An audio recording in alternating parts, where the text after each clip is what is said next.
Bonjour, je suis là pour une nouvelle vidéo sur notre chaîne YouTube Le Génie à 50. J'ai le plaisir de rencontrer ici Jean-Marc qui va vous expliquer un petit peu sa passion.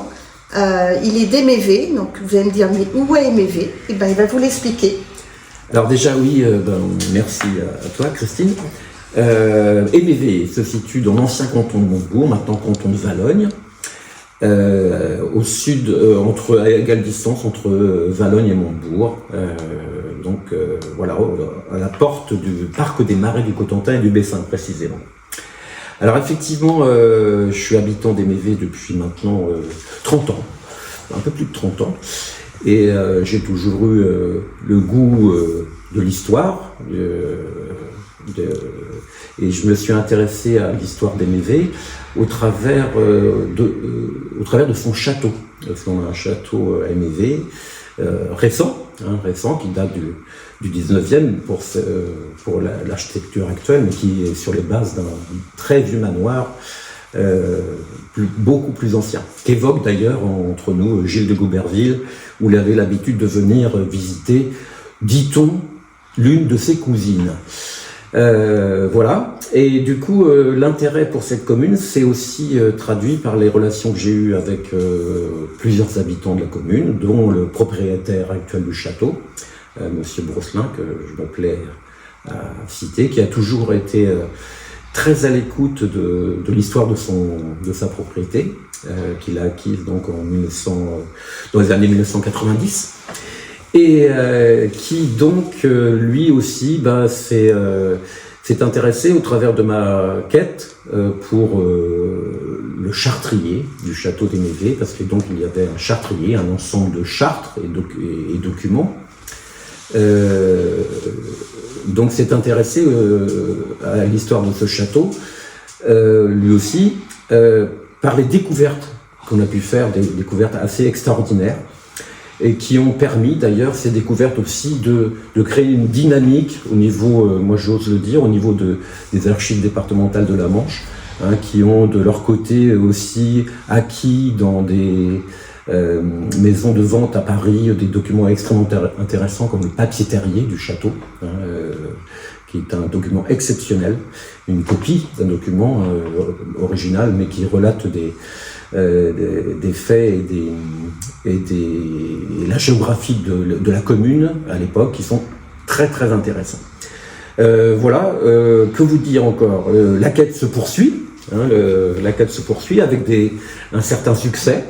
On est régulièrement, depuis tous les ans, on a des retours qui nous sont faits là, sur des documents qui sont redonnés, pas plus tard qu'il y a quelques semaines, à l'occasion d'une conférence donnée par Julien Dehaye, que je me fais plaisir de citer, parce qu'il est très intéressé par l'histoire de cette commune. Une participante à la conférence lui a rapporté un document que son fils avait acheté dans un vide-grenier. Et ce document est extrêmement intéressant, et relate en particulier d'anciens passages pour rejoindre le Ham, des passages certainement à gué, voire sur pont en bois, on ne sait pas encore, découverte qui nous permet de parler en particulier du nom de cette commune, Émévé, c'est assez original dans le Cotentin, et qui signifie donc les gués du Ham. Les gués du Ham, ça veut donc dire que quelque part on communiquait avec la commune voisine limitrophe via les gués sur le Mer de Ray. Voilà, donc que vous dire encore, non, Christine? Si je comprends bien, il y a une association oui. Qui te permet donc d'éditer des livres. C'est ça. D'intervenir lorsqu'il y a, parce que le fond est éparpillé, le chartrier est éparpillé, et donc c'est une chasse au trésor, concrètement. Et dès qu'un nouvel liasse apparaît, l'association intervient pour reconstituer ce chartrier. Donc, c'est exactement ça. Expliquer tout ça. Alors effectivement, j'ai créé une association il y a plus de 15 ans maintenant, qui s'appelle l'Association Sauvegarde du patrimoine d'Émévé, qui a été très active, dans l'animation culturelle de la commune. On a fait des manifestations pas inintéressantes, ma foi, enfin, pas forcément liées à l'histoire, mais qui nous ont permis de récolter des fonds et puis surtout de participer, de contribuer à l'édition de livres. Alors là, c'est une belle réalisation, je trouve, moi, de cette petite association qui a quelques adhérents actifs, et plus beaucoup maintenant. En particulier l'édition de 4 ouvrages, alors qui ont chacun une belle histoire. Le premier qu'on a édité, c'est Aimé-V du Moyen-Âge à la Révolution. Ça a été fait suite à la visite à l'époque d'un étudiant en histoire, en master d'histoire, qui m'avait demandé, parce que j'ai été le maire de la commune pendant plusieurs années, la visite de l'église. Il souhaitait retrouver des pierres tombales dans le chœur de l'église. Et il s'agit de Nicolas Abraham, que je cite aussi. J'ai plaisir aussi à le citer, parce qu'il s'est pris de passion aussi pour cette commune. Il est venu, donc on a fait la visite ensemble, et de là est né cet ouvrage qui était au départ une conférence à l'occasion des Journées du patrimoine. Il nous a fait un exposé extraordinaire sur l'histoire de la commune du Moyen-Âge à la Révolution. Et j'ai souhaité, avec son accord, donc éditer le texte de sa conférence, auquel on a rajouté d'autres documents. Je pense en particulier la transcription de conférences ecclésiastiques, que tout le monde connaît. Et il y en a 2 là qui concernent la commune d'Aimé-V qui sont pas inintéressantes. Donc une belle histoire avec Nicolas Abraham. Et puis aussi on a un autre historien local dans la commune qui s'appelle Jacques Renard, qui a fait que vous connaissez peut-être, je lui m'adresse là, pardon. Qui a fait lui aussi alors je pense que c'est son mémoire de doctorat, sur la population d'Aimé-V, et qui, ma foi, qui est un document exceptionnel. Donc, et qui en parle ici. Le deuxième document, c'est dans l'ordre de parution, c'est celui-ci, c'est Aimé-V en Cotentin, une belle histoire aussi. Avec, là j'y suis allé au culot, j'ai sollicité des personnalités locales pour donc parler d'Aimé-V à différentes thématiques, en particulier Jean Barros, qui est maintenant décédé, et qui nous a parlé de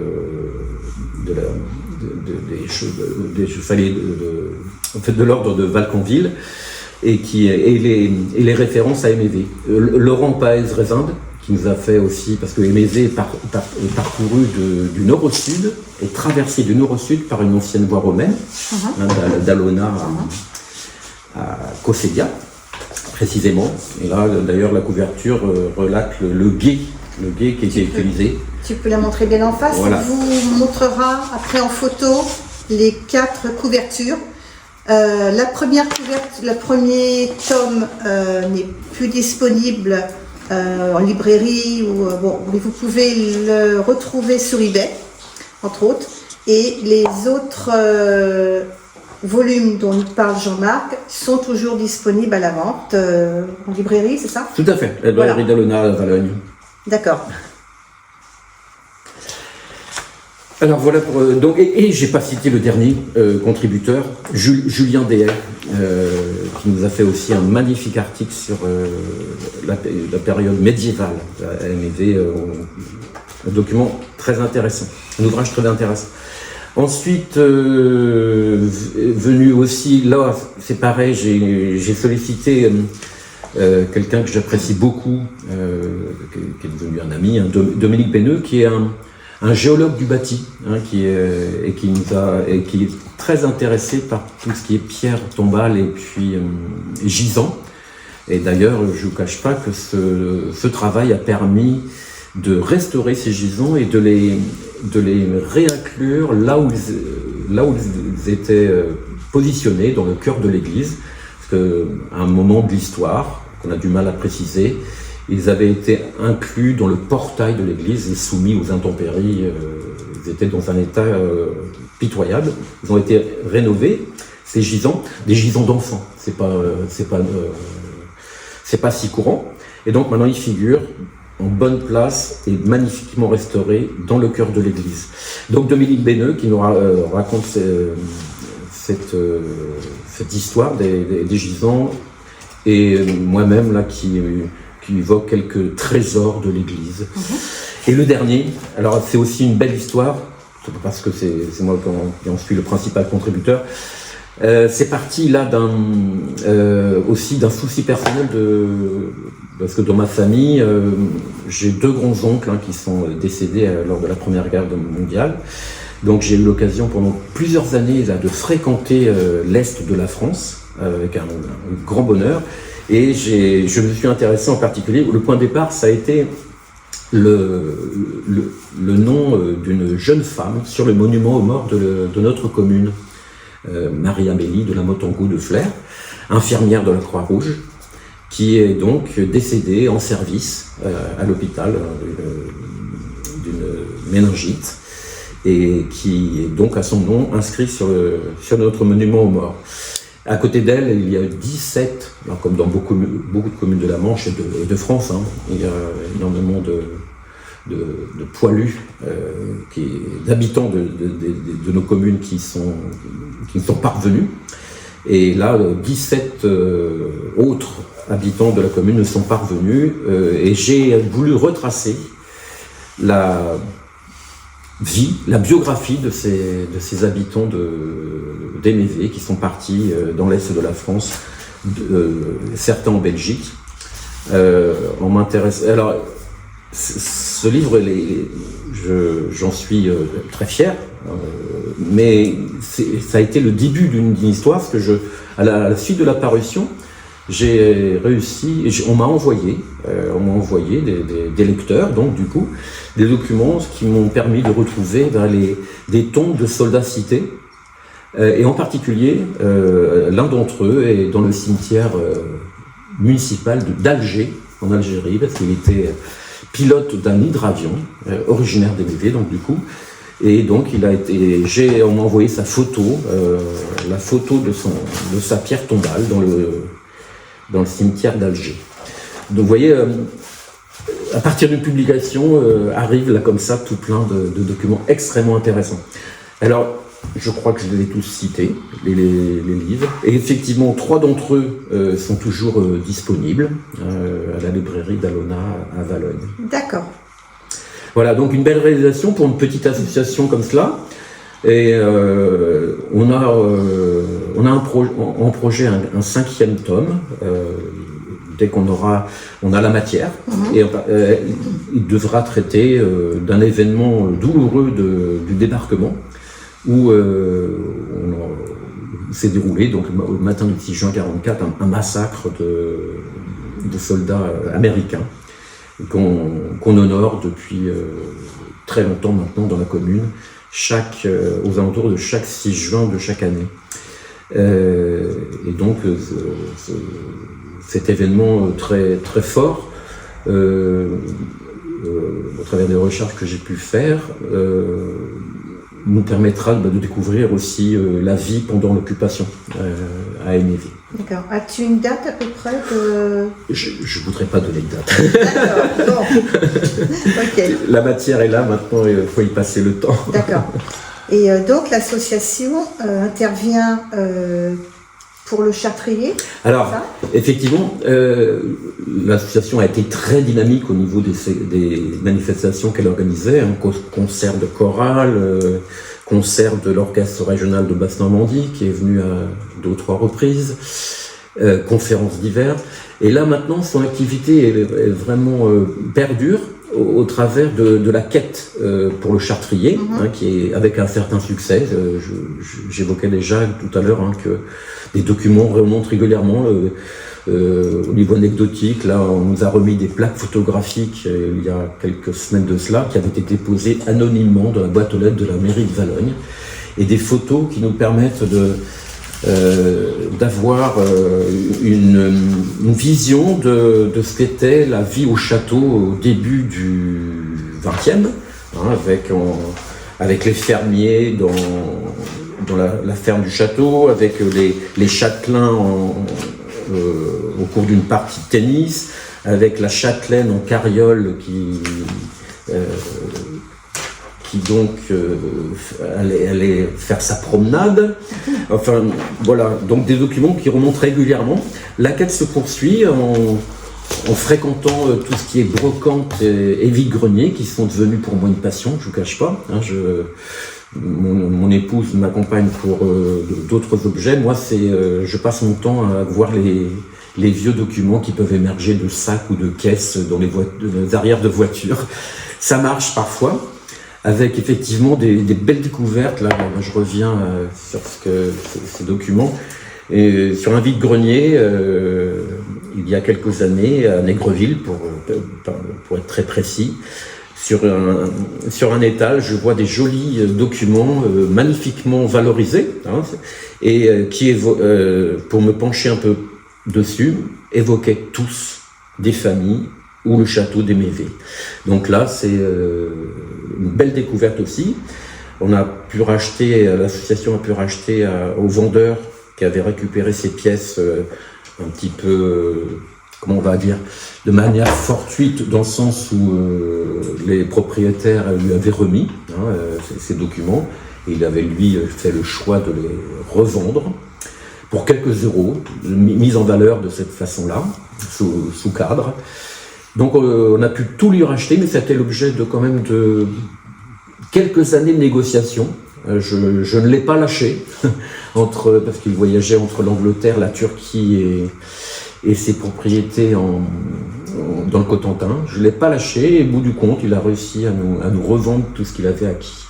Alors, voilà. si je comprends bien, excuse-moi, si je comprends bien, ce chartrier donc n'est plus dans le château. Ce château a été donc abandonné, c'est ça, racheté. C'est vrai. Alors, donc ça a été pillé, si j'ai bien compris. C'est très important ce que tu dis, Christine, effectivement, dans le sens où effectivement le château a été occupé par la dernière grande famille, les deux frères, jusqu'à dans les années de la Deuxième Guerre mondiale, les années après Deuxième Guerre mondiale. Un gardien a été laissé en place, il avait son logement, jusque dans les années 80, 75-80. Et là, laissé complètement à l'abandon, vide, il n'y avait que la ferme du château, mais pour laquelle il y a un autre accès, qui est encore occupé par un agriculteur.